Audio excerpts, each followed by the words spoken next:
নমস্কার ছাত্রছাত্রীরা, আমি তোমাদের জীবন বিজ্ঞানের শিক্ষক। চলো আজকে আমরা সবাই মিলে আমাদের শরীরের ভেতরকার এক দারুণ রহস্যের সমাধান করি। আর এই রহস্যের কেন্দ্রে আছে একটা বিশেষ হরমোন, যাকে আমরা বলি এমার্জেন্সি হরমোন। আচ্ছা, কখনো কি এমন হয়েছে যে একটা খারাপ স্বপ্ন দেখে হঠাৎ ঘুম ভেঙে গেল আর মনে হচ্ছে বুকটা ধড়ফড় করে এখনই বেরিয়ে আসবে, কিংবা দেখছো যে শরীরটা একদম ঘেমে গেছে আর ভয়ে গায়ে কাঁটা দিয়ে উঠছে? নিশ্চয়ই হয়েছে, তাই না? কিন্তু কখনো কি ভেবে দেখেছো ঠিক কেন এমনটা হয়? আসলে এই সব কিছুর পেছনে রয়েছে আমাদের শরীরের এক শক্তিশালী রাসায়নিক দূত, যার নাম হলো অ্যাড্রেনালিন। যখনই আমরা ভয় পাই, বিপদে পড়ি বা খুব উত্তেজিত হয়ে যাই, ঠিক তখনই এই হরমোনটা আমাদের শরীরকে যে কোনো পরিস্থিতির জন্য একেবারে প্রস্তুত করে তোলে। কিন্তু প্রশ্ন হলো, এই অ্যাড্রিনালিন তৈরি হয় তা কোথায়? এর উৎস হল অ্যাড্রিনাল গ্রন্থি। আমাদের দুটো কিডনির ঠিক ওপরে একটা টুপির মতো এই গ্রন্থি দুটো বসে থাকে। তোমরা তো জানোই যে কিডনির আরেক নাম রেনাল, আর সুপ্রা কথার মানে হল ওপরে। তাই এই গ্রন্থিটার আরেকটা নাম হল সুপ্রারেনাল গ্রন্থি। বেশ মজার, তাই না? ভাবো তো, এই অ্যাড্রিনাল গ্রন্থিটা যেন একটা ফলের মতো। এর বাইরের যে স্তর বা খোসাটা, সেটাকে বলা হয় কর্টেক্স, আর ভেতরের যে মূল অংশটা বা শ্বাস, সেটা হলো মেডুলা। আর সবচেয়ে ইন্টারেস্টিং ব্যাপার হলো, এই দুটো অংশ থেকে কিন্তু একদম ভিন্ন ভিন্ন হরমোন বের হয়, আর তাদের কাজও পুরোপুরি আলাদা।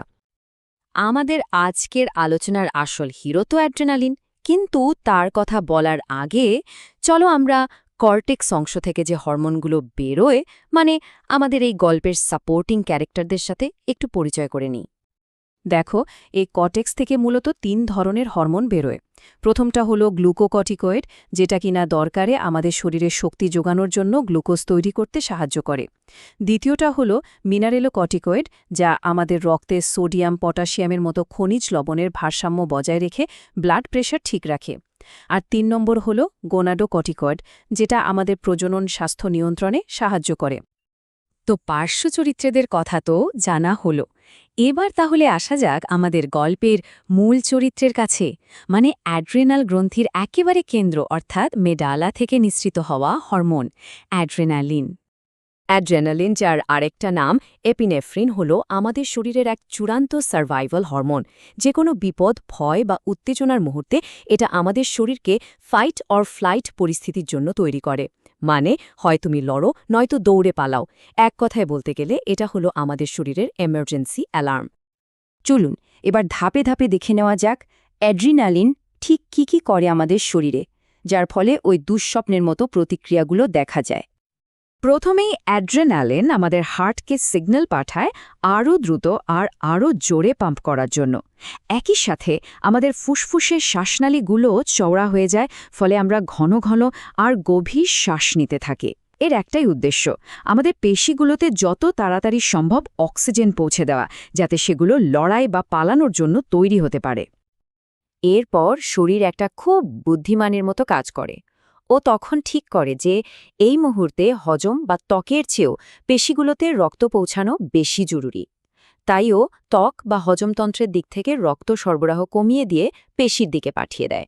আর ঠিক এই কারণেই আমাদের ফ্যাকাশে দেখায়। আমরা তো কথায় কথায় বলি, ভয় মুখ সাদা হয়ে গেছে। এটা কিন্তু আক্ষরিক অর্থেই সত্যি। জরুরি অবস্থায় হজমের মতো কাজ তো আর অতটা প্রয়োজনীয় নয়, তাই অ্যাড্রিনালিন আমাদের হজম প্রক্রিয়াটাকে সাময়িকভাবে প্রায় বন্ধই করে দেয়। পৌষ্টিকনালীর পেশিগুলো সংকুচিত হয়, মুখের লালা নিঃসরণ কমে যায়, আর তার ফলেই আমাদের গলা বা মুখ একদম শুকিয়ে কাঠ হয়ে যায়।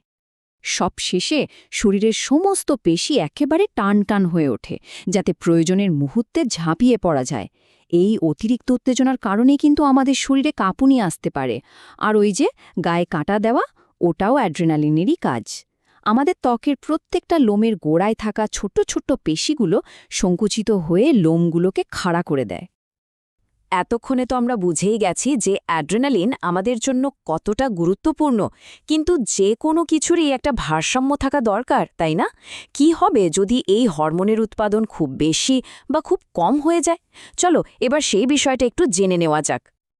অ্যাড্রেনাল গ্রন্থির হরমোন ক্ষরণে ভারসাম্য না থাকলে প্রধানত দুটো রোগ দেখা দেয়। যদি হরমোনের ক্ষরণ প্রয়োজনের থেকে অনেক বেশি হয় তখন সেই অবস্থাকে বলে কুশিংস সিনড্রোম। আর যদি এর উল্টোটা হয়, মানে হরমোনের ক্ষরণ খুব কমে যায়, তখন তাকে বলে অ্যাডিসন্স ডিজিজ।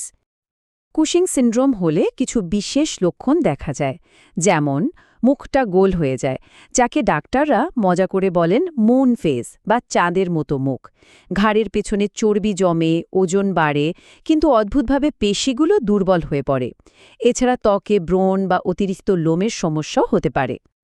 আর অন্যদিকে অ্যাডিসন্স ডিজিজের লক্ষণগুলো প্রায় তার উল্টো।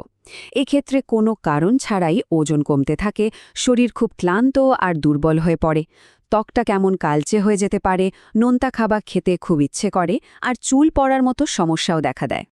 সুতরাং আজকের পুরো আলোচনা থেকে আমরা এটাই বুঝলাম যে অ্যাড্রেনালিন হল আমাদের শরীরের নিজস্ব একটা সতর্কীকরণ ব্যবস্থা বা বিল্ট ইন অ্যালার্ম সিস্টেম, যা যে কোনো জরুরি অবস্থার মোকাবিলা করার জন্য আমাদের শরীর আর মনকে এক মুহূর্তের মধ্যে তৈরি করে দেয়। তাহলে পরের বার যখন কোনো কারণে বুক ধরফর করবে বা গায়ে কাঁটা দেবে, তখন ঘাবড়ে না গিয়ে মনে করবে এটা তোমাদের শরীরের এক অসাধারণ প্রতিরক্ষা ব্যবস্থারই সংকেত। আজকের ক্লাসে যোগ দেওয়ার জন্য সবাইকে অনেক অনেক ধন্যবাদ। যদি এই আলোচনাটা তোমাদের ভালো লেগে থাকে আর কাজের মনে হয়, তাহলে অবশ্যই লাইক করবে, বন্ধুদের সাথে শেয়ার করবে, আর এরকম আরও অনেক বিষয় জানতে চ্যানেলটাকে সাবস্ক্রাইব করে রাখবে। আবার দেখা হবে নতুন কোনো টপিক নিয়ে।